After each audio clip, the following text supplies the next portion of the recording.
kinakailangan ng sagutin yung issue ng pulburon. Kasi yung mga deklarasyon na ganyan na walang karapatan ng mamamayan Kaya nga, layo na bayan, oo, parang wala na sa tamang pag-iisip Wala na yan. Dysfunctional. Oo, Pulburon, parang- ano na yun talagang... Parang he's not there anymore. Hello, no one is home, no?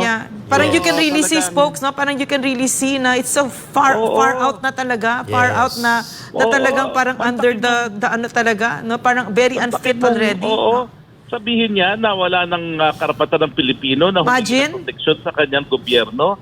Ano yan? Imagine. Hindi yan tamang pag-iisip ng isang presidente na dapat ay isinusulong ang soberenya, ang jurisdiksyon at ang karapatan ng lahat ng kanyang mga mamamayan. Exactly. Kaya Tama. nga po, kinakailangan bigyan linaw na yung issue na tama pa ba ang kanyang Spokes. pag-iisip at meron pa ba siyang kakayahan para mamuno. Spoke, we're here again, ano? And we made the mistake of giving Marcos another chance. And pag nag-uusap kami, you'd think, no, Eric, mga kababayan, you'd think na sa dami ng dinaanan nila sa buhay, na humiliate sila, na natanggal sila, you would think na natuto na sila, no?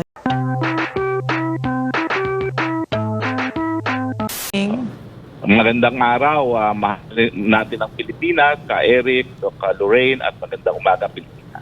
Thank you, sir, for having your time na dinisturbo ka namin sa araw na ito ng pamamahinga mo. Sana, ang una naming katanungan, sir, before namin puntahan itong mga iba pang mabibigat na mga issues pertaining to competence and fitness to govern of the President, including po ang kanyang mga accountability sa taong bayan, ay ito pong gusto naming komentaryuhan ni Ma'am Lorraine kanina bago kami mag-on board. At titingnan namin muna dito ang opening discussion with you. Attorney Harry Roque, it seems na mahilig mag-trivialize itong Presidential Communications Office ngayon ni Pangulong Bongbong Marcos Jr. na sa gitna ng mga seryosong usapin at mga challenges na dapat niyang harapin on the question of transparency and accountability, nakukuha pa nilang magpagtawanan ang sarili nila na parabagang sila ay mga nasa showbiz, pati yung date nila ni First Lady Lisa Araneta Marcos will take precedence dito sa mga issue na ito na gusto nilang palabasin na interesado ang mga Pilipino sa personal nilang buhay. Your reaction muna dito sa ganitong trivialization of the very serious functions of the Office of the President na dapat sana hindi natin nakikita ang ganito mga trivial na mga hakbang sa bahagi ng Pangulo. Well, bago po ako magkomento dyan, no, yung pinag-uusapan nyo, nais ko lang sabihin na bilang isang professor ng international law, no, na talagang nagkaroon ng desisyon ng Korte Suprema ng Amerika. Hindi nila pinagbabawal ang tapping sa isang bansa ang akusado na mayroong kaso sa Estados Unidos. Ayun. Panahong 1800 pa lamang, Kerr versus Illinois, sa Korte Suprema ng Amerika, miski kinidnap yung nasa sa foreign jurisdiction, maidala sa Spokes. Ang ganda ng mga sinasabi ni hindi Attorney Harry Roque. yan maapektuhan. Spokes, I'm sorry. Sir, you were choppy for a while. Ang If you ganda. could go back, just a little bit. Yung sinasabi po ninyo na US Supreme Court mismo ang nagpapahintulot sa ganitong Oo, extraordinary mismo. rendition. Oo. Kerr versus Illinois, ang sabi ng US Supreme Court, yung kidnapping as a means of acquiring jurisdiction sa pagkatao ng akusado ay hindi nagbabawal. Ang sabi ng 1800 decision ng US Supreme Court, ang importante ay mabigyan ng patas na paglilitis ang isang akusado. So makikita natin na 1800 pa lang, miski ang kidnapping ay pinagbabawal sa mga batas ng mga iba't ibang bansa, ayan ay hindi pinagbabawal ng hukuman ng Amerika. Naulit itong decision nito kailan lamang. Yung doktor ay nag-assiste sa mga drug lords sa Mexico na kada araw na tinotorture yung isang DEA agent, sa gabi binibigyan niya ng medical treatment para ma-torture the following day. No? Grabe. So ang ginawa ng mga Amerikano, nag-bayad sila ng kidnapper, kinidnap itong Dr. Martin Alvarez at dinala sa Amerika. No? At inulit ni Dr. Martin Alvarez yung depensa na mali ang pagkikidnap as a means of acquiring jurisdiction sa pagkatao ng akusado. Pero ang sabi ng hukuman sa Amerika, malay namin, pakialam namin kung paano buhay yan. Ang importante, mabigyan siya ng patas na pag-ibig. Siyempre, itong ganitong kidnapping as a means of acquiring jurisdiction, ginawa rin yan ng mga Israeli sa Argentina. No, hinuli nila si Eichmann. At nagprotesta ang Argentina dahil pumasok nga sa jurisdiction nila ang mga Mossad agents at kinidnap yung si Eichmann, no? At kamuntik nang makipag-cut ng diplomatic ties ang Argentina noong mga panahon na yon. Pero ganyan din ang desisyon ng Israeli Supreme Court. Wala kaming pakialam. Mabuti na lang ka Eric at saka Doc Lore na meron tayong South African Constitutional Court na ganyan din ang nangyari, no? Isang high-ranking apartheid official na kinidnap ng mga ahente ng South Africa para litisin for apartheid. Pero sabi ng South Africa Constitutional Court, hindi mo po pwedeng ituwid ang pagkakamali sa pagkagawa na naman ng isa na namang mali. Kaya ang sabi, dahil kidnapping is illegal, hindi po pwedeng magkaroon ng jurisdiction ang hukuman. So yung takot ni Pastor Kibuloy na kikidnapin siya ng mga Amerikano, yan po ay dahil nagkaroon na ng desisyon ang Korte Suprema ng Amerika. 2 beses na po na talagang sinabi ng Korte Suprema, walang hadlang yan sa paglilitis ng mga akusado, miski kinidnap sila abroad, dahil ang importante daw, di umano, ay ang patas na trial. Na sa akin, mali. Ang desisyon ng Korte Suprema ng South Africa na hindi po pwedeng tama ang pagkakamali sa pamamagitan ng paggagawa na naman ng isang mali. Ayun. Malinaw po, Attorney Harry Roque. Po yan, no? Desisyon na po yan ng Supreme Court ng US, Kerr versus Illinois at saka McCain-Alvarez. No? Ayun. Pagdating naman dun sa mga antics ng mga kung ano-anong ginagawa ng PCO ngayon, yung tinitrivialize yung love life ng dalawang mag-asawa, hay nako po, alam niyo po, yan po ay kabahagi ng overall communication plan ng administrasyon. Ano ba yung overall administration plan nila? Yes. Ilihis ang tunay na mga issues na hinaharap ng taong bayan, yung walang tigil na pagtaas ng presyo ng bilihin, yung kakulangan ng trabaho at yung napakababang mga sahod ng mga manggagawa. Akala nila na palibasa, nagagayan tip sila, makakalimutan na ng taong bayan na ang pangunahing problema pa rin nila ay napakataas na presyo ng bilihin. Exactly. At ito rin ang dahilan kung bakit sila ay pilit na nakikipag-aaway sa China dahil ang bakahala nila, kapag hinimok nila na magalit ang mga Pilipino sa mga Chino, makakalimutan na yung sakit ng tiyan dahil nga wala na silang makain. So ngayon po sa survey, ang pinakamatinding incidence of poverty nararamdaman ngayon sa administrasyon ni PBBM. No? Tama. So yan po yung kanilang overall strategy. Ilihis ang totoong issue sa pamamagitan ng trivializing yung love life nila na alam naman natin ay made up lang naman yan. At pangalawa, yun nga, no, yung pakikipag-away sa China, alam natin ang atensyon ng ating mga kababayan. Well said. Attorney Harry Roque, maganda po yung inyong tinuran na nagkakaroon tayo ng legal basis at the same time logical na batayan sa bahagi ni Pastor kung bakit siya nag-o-option for self-preservation in security sa gitna nitong aroganteng desisyon at doktrina ng American justice system na pwede silang magpatupad ng kidnapping, which is known as extraordinary rendition. At maganda yun ang sinabi ninyo na napakalaking insulto sa kaalaman ng mamamayang Pilipinong parang minamaliit ang kanilang pag-unawa sa kung ano dapat ang seryosong mga bagay na inuuna ng presidenteng ito. May reaksyon lang si Ma'am Lorraine hinggil dito sapagkat may piplay kaming video at kung hindi po ninyo makikita muna, ang audio lang ay alam naming very familiar ka. Ma'am Lorraine, your reaction dito sa unang tanong natin kay Secretary Roque. Spokes, no, so could you make it very clear, no, for us laymen, has there been, in the case of Pastor, from where you're sitting, in your opinion, has there been any abuse of power by government? Well, obviously po, no? Kasi yung pag-iimbestiga ng Kongreso ay labag sa unang-una, due process right, yung karapatang marinig ni Pastor, at pangalawa, labag na sa mga desisyon ng Korte Suprema. Unang-una po, Wala. Naputol yata ang connection natin kay Secretary Harry Roque. So maliwanag yung sinabi niya, there has been some abuse of power. Yeah. Ayan na, nakabalik siya. yan, oo. Ang sabi po ng Bengzon, kapag ang isang bagay ay dinidinig na ng hukuman o di naman kaya ng ombudsman, hindi na dapat maghimasok ang Kongreso kasi yan ay makakaapekto na sa karapatan ng mga nasa takdal. No? Pero alam natin na bagamat meron ng mga kaso na naisampal ang Pastor, ay patuloy pa rin ang pag-iimbestiga ng Kongreso. Pangalawa, sabi din ng isang kaso na kapag tapos na at meron ng committee report, bakit po pa ipapakulong for contempt for failure to appear? nagkaroon ka na ng iyong committee report. Tapos na iyong investigasyon. So bakit ka pa magpapasite in contempt, di ba? So nakikita natin talaga na panunupi lang talaga ng karapatan ng ginagawa ng Kongreso. Gaya ng panunupi lang karapatan ng SMNI, nating mga mamamayan sa SMNI, nung sila ay nagrekomenda sa NTC at sinunod ng NTC na i-revoke indefinitely ang ating prangkisa. So nakikita talaga natin na from a legal point of view, wala talagang basihan yung ginagawa ng Kongreso. Ngayon, yung pagkatakot naman ni Pastor Kibuloy, kasi narayat nga yung dalawang kaso ng US Supreme Court mismo. Hindi po ito guni-guni, hindi po ito imahinasyon ni Pastor Kibuloy.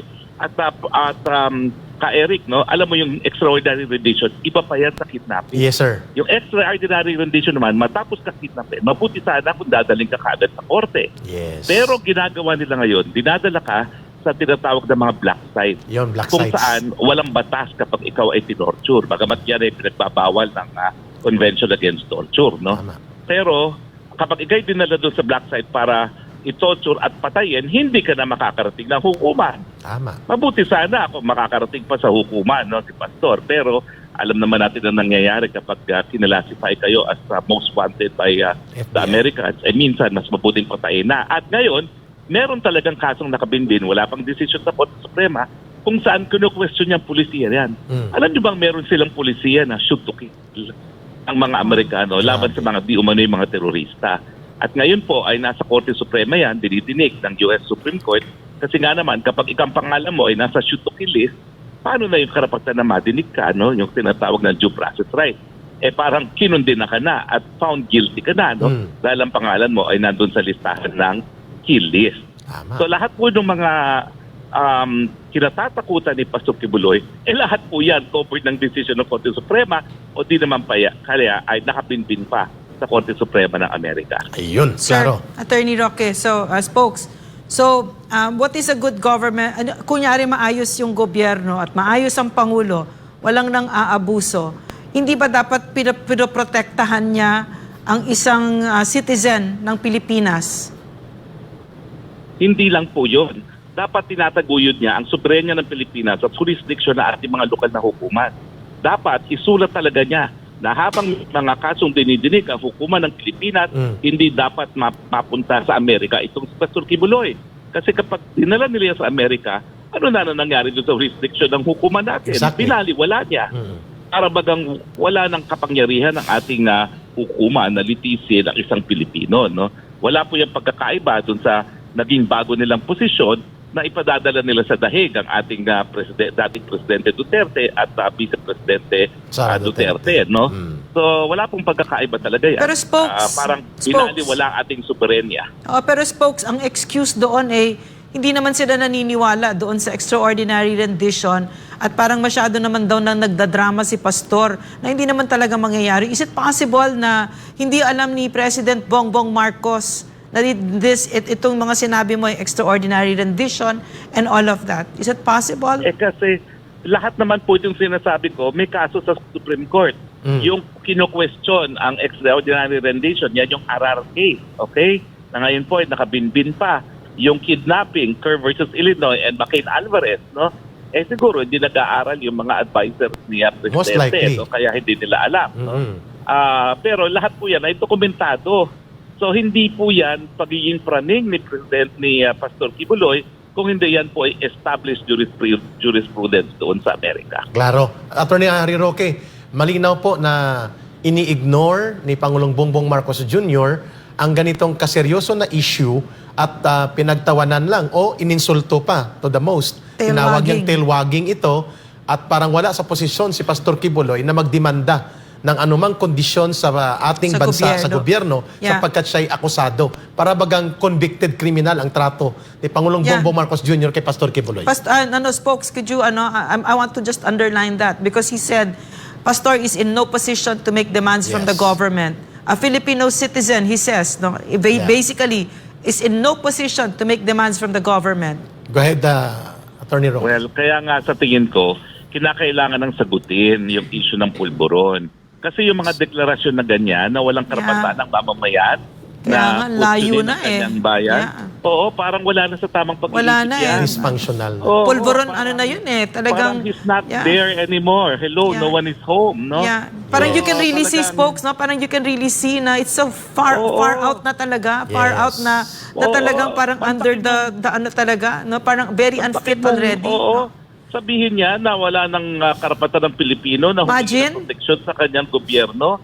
Ano yan? Imagine. Hindi yan tamang pag-iisip ng isang presidente na dapat ay isinusulong ang soberenya, ang jurisdiksyon at ang karapatan ng lahat ng kanyang mga mamamayan. Exactly. Kaya Tama. nga po, kinakailangan bigyan linaw na yung issue na tama pa ba ang Spokes. kanyang pag-iisip at meron pa ba siyang kakayahan para mamuno. Spokes, pwede bang paano, simplify lang. In other words, the Filipino, any Filipino is in the position to make demands from their government. Lalong-lalo na kung ang demand nila ay protektahan sila laban Yes. sa mga dayuhan. Yes, Yes. tama. Oo. That's the point. Dahil katotohanan naman yung mga kinatatakutan ni Pastor versus Illinois. Cain Alvarez case at saka ang tawag doon na Cain Alvarez versus Sosa, no, yung complete case title at saka yung kaso laban sa rendition at saka doon sa political assassination yung Arar versus Secretary. Correct, no? klaro. So, yan ay mga katotohanan na hindi naman po pwedeng ipagkaila. Bakit ganyan ang sagot niya? Correct. Attorney Harry Roque, sir, because we have only limited time sa imong pagpapahinga ngayon. Sir, sorry video ito, kumakalat na ito ngayon and viral siya pero this was 42 years ago na kumalat pero very relevant kung bakit tinitingnan natin na ganito ang kalagayan ng ating pamumuno ng bansa ngayon sa ilalim ng Marcos Jr. At ito po ang video ay ipi-play namin at dito sa dulo po ay nandoon yung Stephen Solar's Congressman Stephen Solar's committee investigation on the questionable, ill-gotten, and unexplained wealth accumulation ng pamilya Marcos 42 years ago pa ito. And na we want video. you to, And we want you to analyze this. Yes. Pakinggan muna natin ito, Attorney Roque, please. Paumanhin nyo, no? Wait, Ka-Eric Okay, at go, saka Doc Lorraine. Kasi meron akong pagpupulong na magsisimula Okay. na. Nagtatrabaho pa rin tayo, no? Pero alam nyo, yan talaga ay bubungkaling ko. Yeah. Bubungkaling ko talaga kung anong nangyari dun sa mga nahanap ng ninakaw na yaman sa Amerika. Yan. At kung itong mga ito, kung bigla na lang naibalik nila, ay kung may kinalaman dito sa mga naging pulisya ngayon ng Ayun. Presidente BBM na umanig na ngayon sa ka-Amerikano. No? You like, excuse me now kasi pasensya na po Yes. dahil tuloy-tuloy pa rin ako sa aking trabaho Okay. at nandito na po ako sa susunod ko pagpupulong. Pero kinakailangan panoorin niyo po itong video ninyo at ang tanongin ninyo, may kinalaban ba itong nakaw na yaman ito sa issue na pagbabalentong ni Presidente PBBM doon sa kanyang pulisiya na ipagpapatuloy ang independenteng panglabas na relasyon ng Pilipinas sa buong mundo. Hindi naman kaya baka naman itong desisyon nito ay pulburon lamang. Maraming salamat. Attorney Harry Thank Roque, you. mag-ingat po kayo. Thank you for your Maraming time. salamat Okay. Thank you. Mga kababayan, tunghayan natin itong video. Marami pa po ito. Ito ay isa lamang sa mga clips na natisod natin dito sa Pilipinas nating mahal. Tunghayan po natin ito.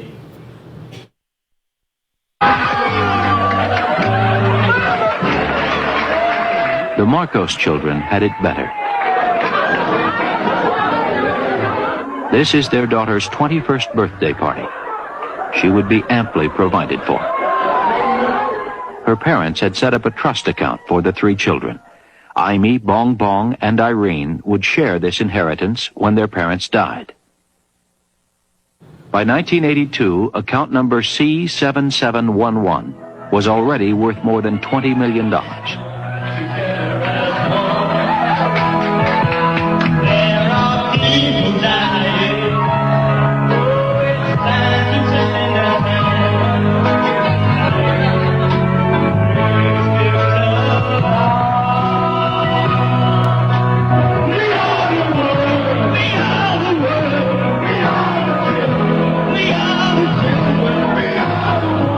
It seems as if the wealth of the Marcoses did indeed make the world their oyster. So much Marcos money was being invested abroad that in 1982 the CIA commissioned a report on their foreign properties. More than anything else, perhaps, Imelda's activities in Manhattan drew world attention to the family's hidden wealth. When in town, she liked to stay here. This is really the Philippine consulate, but Imelda treated it like private property.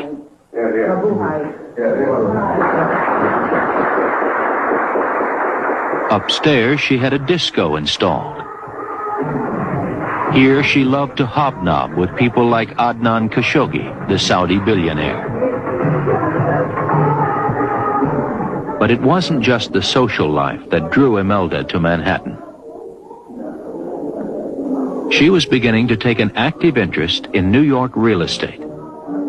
Though she tried to be discreet, press reports were naming the Marcoses as the real owners of a $63 million shopping center on Herald Square, a $95 million skyscraper on Wall Street, a $60 million office building on Madison Avenue.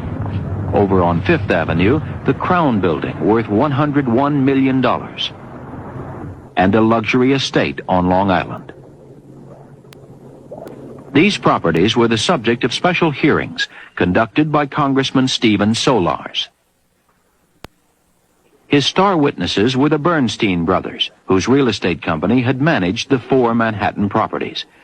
They had refused to testify until Solars threatened to cite them for contempt of Congress. Do you swear that the testimony you are about to give is the truth, the whole truth, and nothing but the truth, so help you God? I do. Have you located properties for Ferdinand and Imelda Marcos? Yes. Yes. Have you acquired properties for Ferdinand and Imelda Marcos? Yes. Yes. Have you managed properties for Ferdinand and Imelda Marcos? Yes, but let me qualify that. When we say yes to that, it's through the string of companies that were described previously. 4 strings of companies were set up to conceal the real ownership of 4 New York properties. The principals, the Marcoses, hid behind a layer of 3 Panamanian companies, which in turn owned Basic Cover, a company in the Dutch Antilles, and this was the legal owner of one of the New York properties. You will never find anything that will have Marcos's name in it, unless, of course, you find some person who will attest to having done this on behalf of Marcos. There's no piece of paper that will show that President Marcos had anything to do with his properties. The internal infection. The man who devised this paper chase for Marcos was a certain Rolando Gapud.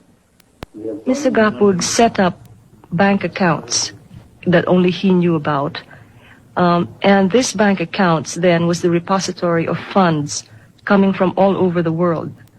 Illegal funds, funds that were stolen by President Marcos. It was Gapud who signed documents that show that Ferdinand and Imelda Marcos were the real owners of a series of accounts numbered 77. President Marcos was very superstitious, and apparently he thought the number 77 was a lucky number for him. Of course, that made us trace him that much easier, that he had all these 7,700 accounts. Mga kababayan, nakakabahala po ito. Hindi po ito pwedeng pasubalian na ito ay artificial intelligence generated video. Sapagkat 42 years ago ito na video.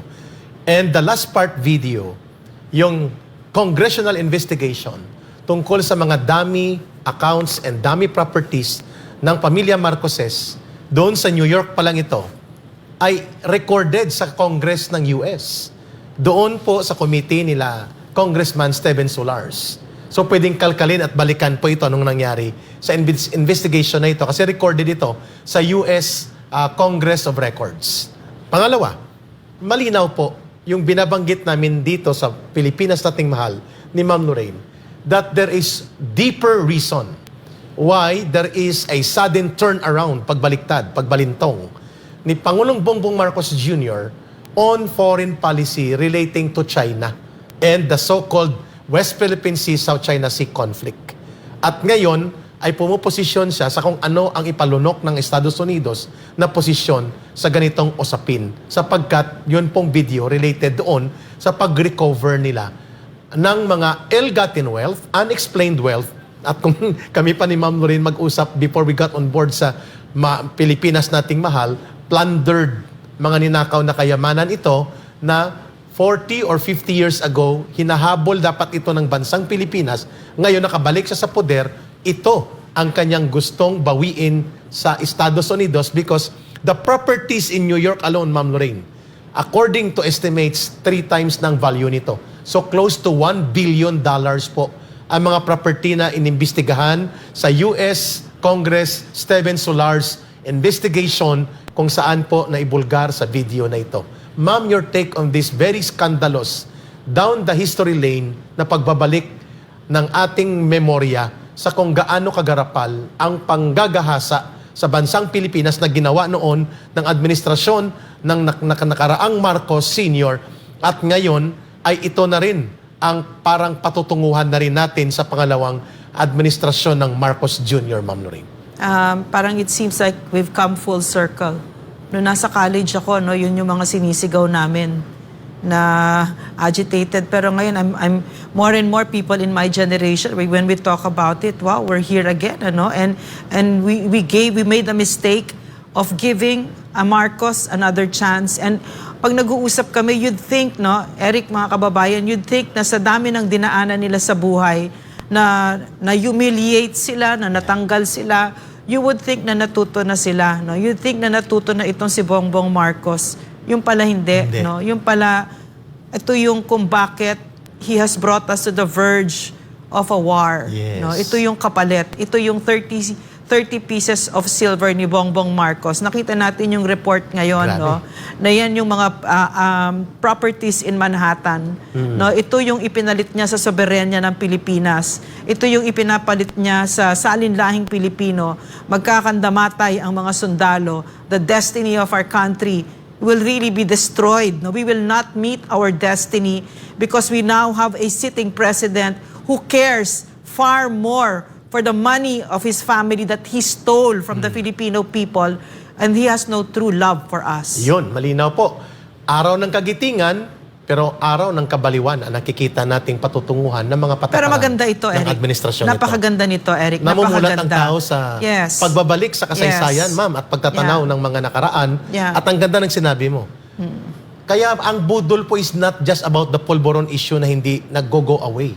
Deeper than that is ang pagkupo, ang pag-recover ng mga nakaw na yaman na ito na ginagamit ngayon na bargaining chip ng Estados Unidos at ng gobyerno ni Biden upang itulak ang US-dominated policy against China in Indo-Pacific region using the Marcos government. Very dangerous. Ang ganda, Eric. Ang ganda, Eric, talaga. Kasi napakaganda nang nangyari kasi age of information ngayon. No? As I said, full circle. Nung panahon namin, no, nasa UP ako nung panahon na yan, college ako. No, kung ano ang sinabi ni kung sino man, no, ABS, Inquirer, whatever, yun yung paniniwalaan namin. No?